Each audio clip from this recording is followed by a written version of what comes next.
Welcome to another edition of Slamdown Podcast, and we're going to be talking today about Raw. Welcome to another edition of Slamdown Podcast. Sorry about that. Sometimes I get some feedback because on this end, when you do Facebook Live, it gives you the preview. Even though mine's already set to automatic mute, it didn't this time, so I apologise about that, listeners. I'm still carrying hope that Raw is going to get better. Again, lackluster. I'm trying to think of my highlight of the show, which is kind of a struggle. It's something I picked on with what Taz was saying, and I kind of agree with the statement where you don't get that nostalgia anymore. You know, if you look when last week when we had Goldberg come down, the fans were electric, everybody was cheering, everybody was into it. People who wasn't watching Raw flicked over to just to see Goldberg. And if you look at that moment compared to this week's whole show, best way, it seemed like it just flatlined. I really don't like the way they're doing the CWC with changing the ring purple and everything else. I don't like that. You know, that's like saying, it's the women's division, let's make the Raw ring white because it's on a white title. What? In the past, you never did anything like that for cruiserweights. And for me as a viewer, it's like I'm watching live and then something that was pre-recorded and then back to live. That's the feeling I get from it. You know, I think they need to keep the ring the same. Don't do what they're doing now. Because you didn't really even hear the fans. The fans didn't really sound into the match either. I heard a CM Punk chant come up now and then, and the audience, the whole show, were very quiet. The only time they sort of perked up was with when Brock Lesnar came out with Paul Heyman. I don't know. I can't say it's bad roster because if you look at the guys on the roster from the Indies, they've got good guys on the roster. I don't know if it's the way creative have told them to behave or if it's Vince writing stuff. I don't know. But to me, there's a disconnect with the wrestling they're putting on and the fans. You know, to me at the minute, Smackdown is a lot better. A lot better creativity, a lot better in direction. Where Raw isn't. You know, on paper, Raw has the better wrestlers with abilities and all that. They have some of the better because you've got guys like Seth Rollins, Rusev, and you know you've got a good roster there. But the product is awful. You know, I'm going to be shocked by WWE marks for my next comment. The matches are okay as well. You know, if I had to compare some of this year's TNA matches to Raw matches, I think TNA would be just piping it. And that's an issue. You know, their ratings have dropped. They're not putting on a show. And another point that was Taz said on his podcast, where it's like they've been on autopilot for 7 years. And I totally agree. You know, they don't need to have the Raw general manager on every show doing a statement or seeing them all the time. It's overkill. Really is overkill. And I'm getting fed up of repeat matches. Yes, we know you've got to build something up, but build it the right way.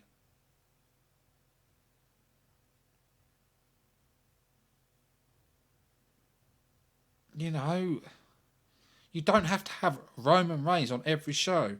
Or Seth Rollins. Because if you, like, for example, Seth Rollins.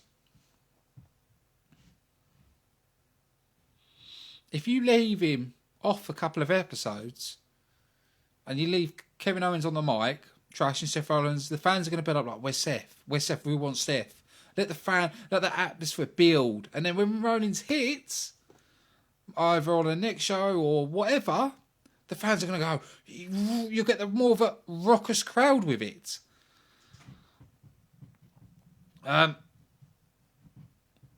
Normally I'll review the matches and give my opinion on the matches, but I can't just sit here and say bad match, bad match, bad match, bad match.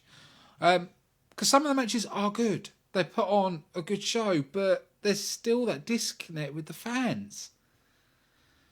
And I can't understand why the WWE don't see that, because at the end of the day, it's the fans buy the merchandise, the fans buy the tickets, you know, everything should be about the fans. You should be making the best products you can for the fans. I've also noticed as well, I don't know if it's tickets are not selling well, because you don't see the top tier anymore. You just see the bottom tier, which is worrying. Because when they come to their big pay-per-views, and they normally have bigger arenas, from the state it looks at the minute, it looks like they're going to have problems filling them. And as a wrestling fan, that's worrying. I think there needs to be a drastic shake-up in the WWE, really.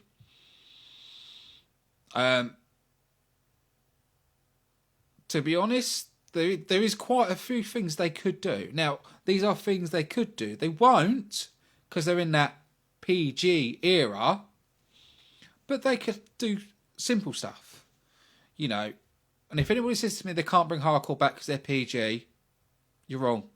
I've seen ladder matches and people thrown into ladders and stuff like that, so they can go there. I think they need to bring some of that back. They need to bring some of the hardcore elements back. Because kid-friendly ain't going to work. It's not. You know, because a lot of hardcore wrestling fans, they don't really watch the WWE. They look at, you know, you look at places, indie companies that put on really good products. I'm going to quote some American ones and some UK ones. Ring of Honor. Always been solid. Lucha Underground. Yeah, I know they're produced a bit differently, but still. Solid. I won't put TNA in that category because TNA do put on good matches, but they've got a lot of faults and a lot of issues as well, so I won't put them. I'm, you know, just thinking just solely good, solid. ICW in the UK. What Culture Pro Wrestling? And for people who don't know what Culture Pro Wrestling is, it's WCPW. Put that in YouTube. They have all their shows on YouTube. The only thing they don't do is their pay-per-views on YouTube. Their current commissioner is Eric Bischoff, I think, because Eric Bischoff's there quite a lot. And I will do it. I will give ICW a bit of a drop here. Their next pay-per-view, Mick Foley is their commissioner, but because of Survivor Series, he can't be there in person. But he says he's going to be there via satellite, and he's going to have an enforcer there. And the enforcer's going to be the one and only Finn Balor. So I don't know if ICW have got agreement with WWE, but Finn Balor will be at ICW. I don't know if he'll be competing or if they're to be like an authority figure for Mick Foley. But that's recently came out. And that brings me on to another point as well. It seems like WWE are doing a lot of work with other companies. You know, you've got Evolve. It looks like they're doing work with ICW as well. But because people are going around and saying, will there be indie companies on the network? Well, from my opinion, I think that could happen. I think they could probably get an agreement with ICW. They could probably get an agreement with Evolve. They could probably get an agreement with... I'm not going to say Ring of Honor because they are on a network. So I don't really know how that would work. Because it would take their viewers off off the channel and onto that network. But, you know. So there is some possibilities there. We could see it.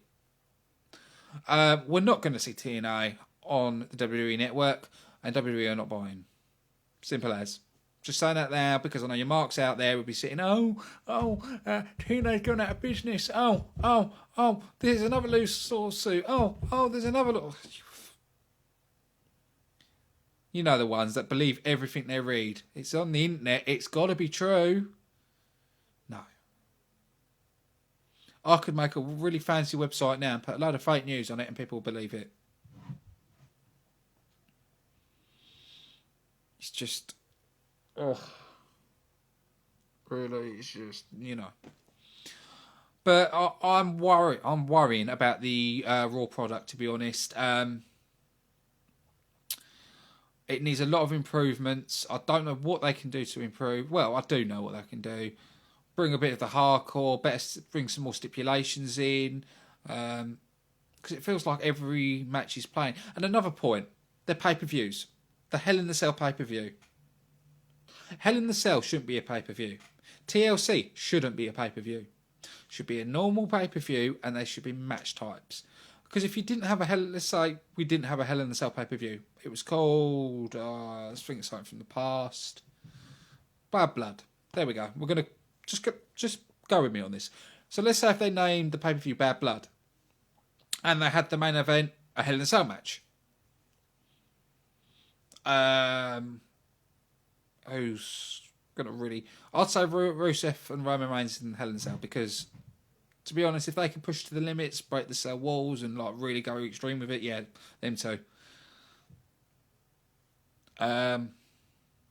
Because they're both big guys. I don't know. No, Seth Rollins and Kevin Owens in the Hell in a Cell for the title. That's what I'd do for that.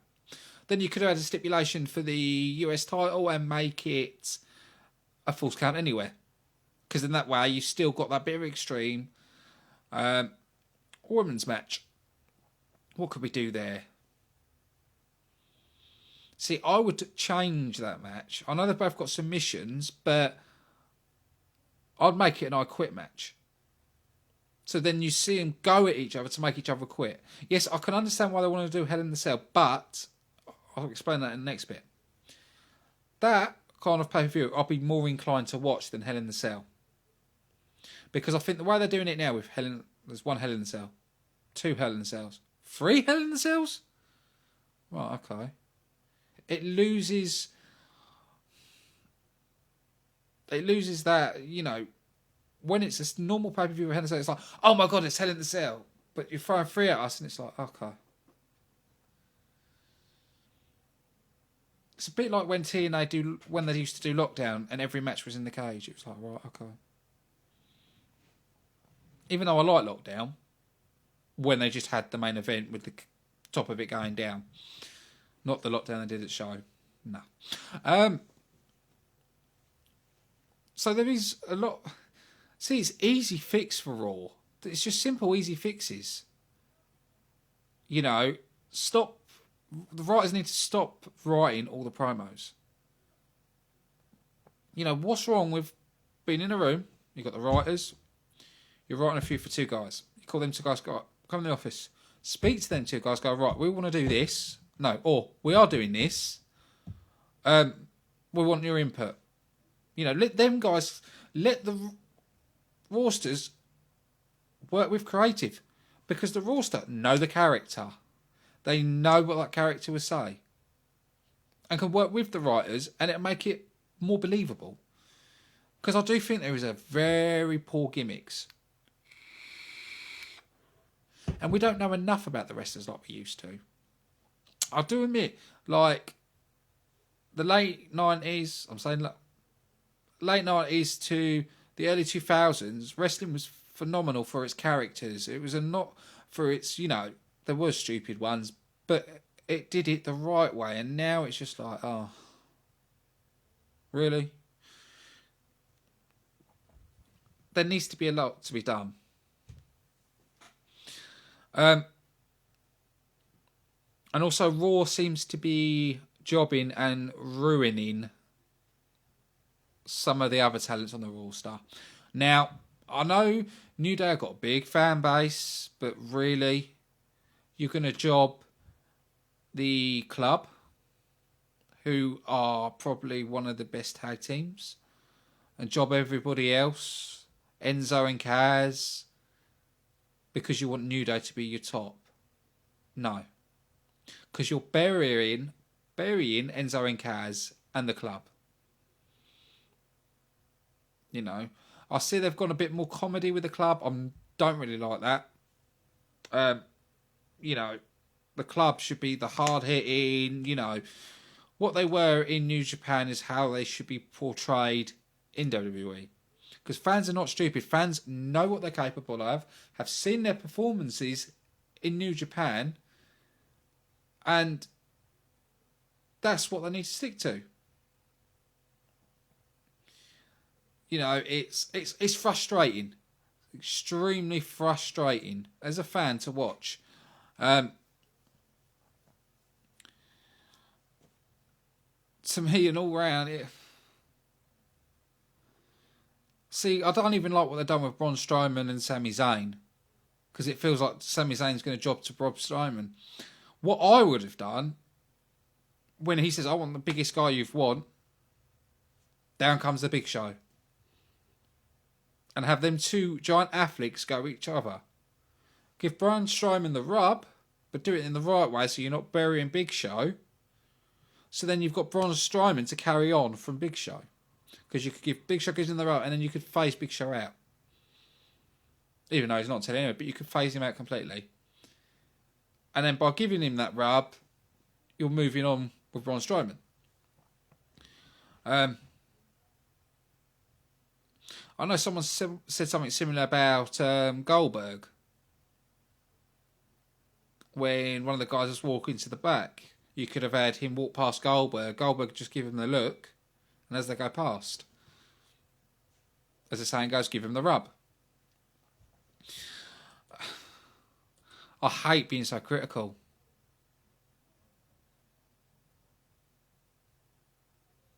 I really do, but it has to be said. Really, it's not. I want Raw to do well. That's the thing. You know, we know the WWE can put on a good product. They've done it in the past.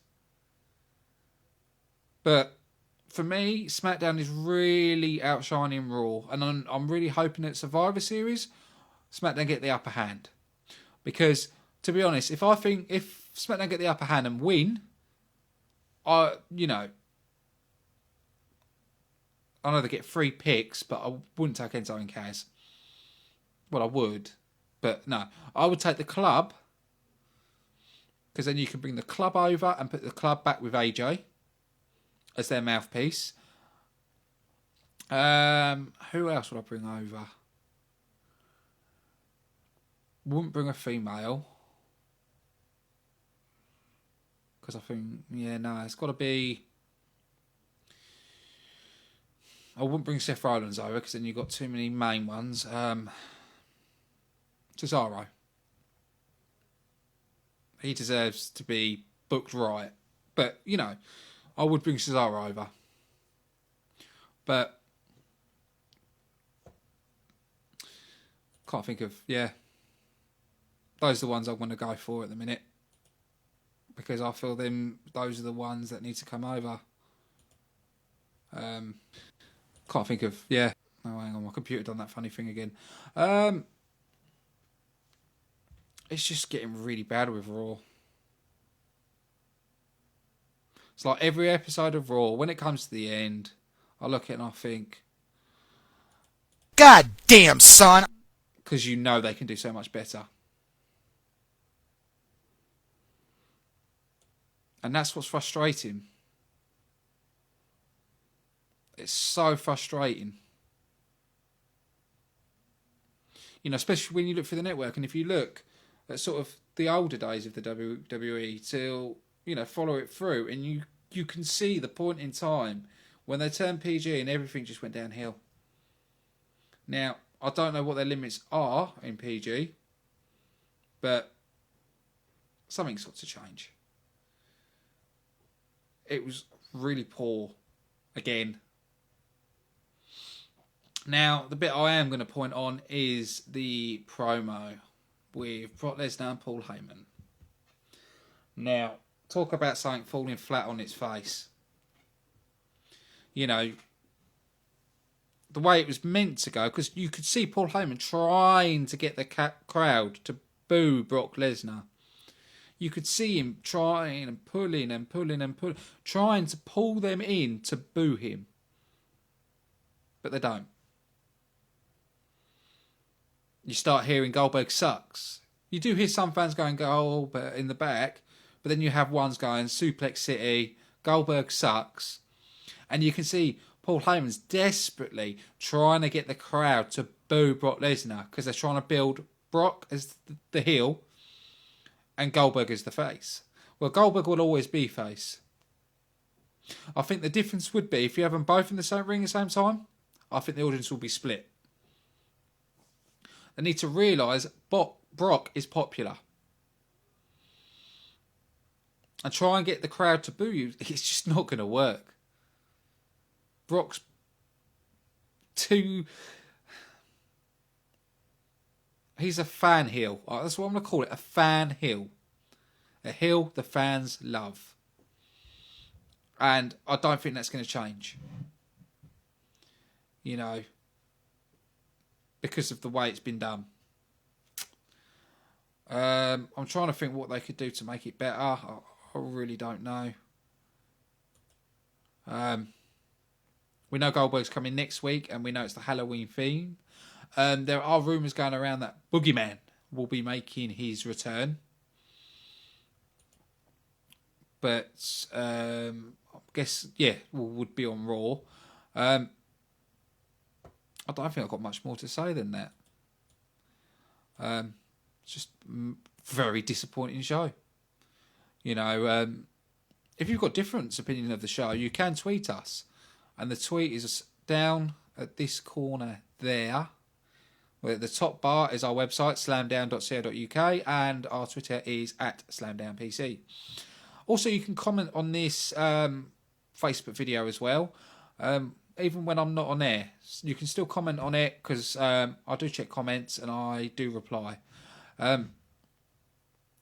But I'm really disappointed with Cruiserweights because that's the one thing I thought, yes, Cruiserweights, yes. At last, they're back. Oh, purple ring. Okay. And it feels like they're being held back a bit. I don't know if it's because of WWE's banned move list or they're told they can't do certain things. Because it's like JJ Perkins, phenomenal wrestler. There's a lot of stuff I haven't seen from him yet. Even though that was last week. Even this week with Rich Swann. I was sitting there, I was like, come on, give me more. I want more than this. But,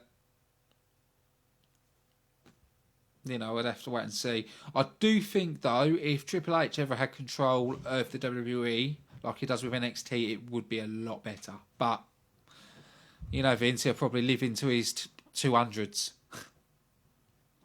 But no.